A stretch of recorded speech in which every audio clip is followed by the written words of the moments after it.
we're in a cook-off competition.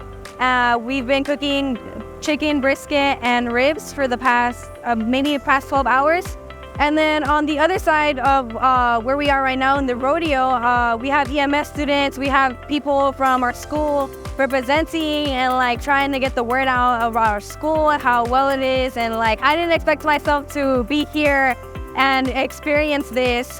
This has been like a really big life-changing moment, I guess you can say. So I'm an EMS student with STISD Medical Professions, and we're here today at the Los Fresnos Rodeo Grounds to help out and serve our community. So we're doing things like blood pressure, glucose checks, vital signs, and also giving away prizes, as you can see behind me.